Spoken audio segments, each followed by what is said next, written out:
ए वर्ष सरकार त्रुटिपूर्ण नीति कि अफिसर अवहेला आम जापरूना बारंबार बसिया को बाध्य हो जे धान ये मंडी आदौ उठूना सबू आम 26,000 केते कुंटाल धान उठुला मात्र 9,000 कुंटाल धान किणाई से उठी मात्र 3,000 कुंटाल मिलर माने सत बारंबार भेटला कमिटर सदस्य मैंने मिछ सत कथा कही बिल्कुल धान उठुना तेज आम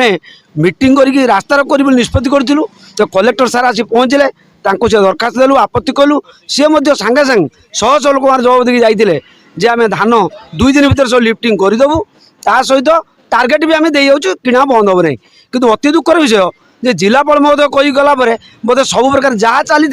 सब बंद हो तेणु आम समस्ते आज निष्पत्ति कलु जे मंगलवार दिन 11टा बेले आम बाध्य हबू राजरास्ता अवरोध करने ना 538 चाषी मात्र 160 कि 200 खंडे चाषी धान किणा तेणु टोकन निश्चित लैप्स कर जो सब चाषी को हताश जो धानर जो माने समस्या देखा दे चाषी धान उठी पार ना प्रथम कथा है जे आम मंडी रे 538 जन लोक ये पंजीकृत कर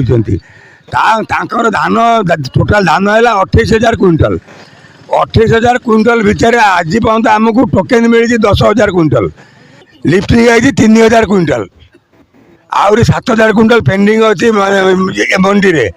ए बाबद कलेक्टर आसिले कलेक्टर आम अभियोग कलु कलेक्टर कहले हाँ लिफ्टिंग करनमु सी आज 5 दिन होगला पर आज पर्यंत ना लिफ्टिंग हो पार्टी ना बर्तमान टार्गेट धान किणा हो पार्टी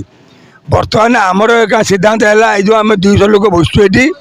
सिद्धांत है आगामी मंगलवार सुधा जो कि यार प्रतिकार न करा जाए आम रास्ता रोक बाध्य हमु तेणिक आप जीवन जाऊ जान जाऊ जहाँ कथा आम तो सरकार अरेस्ट करूँ जहाँ कि करूँ आम छाड़ी पुरा जहाँ धान उठूला कलेक्टर आसीगला धान उठूना कि टार्गेट भी नहीं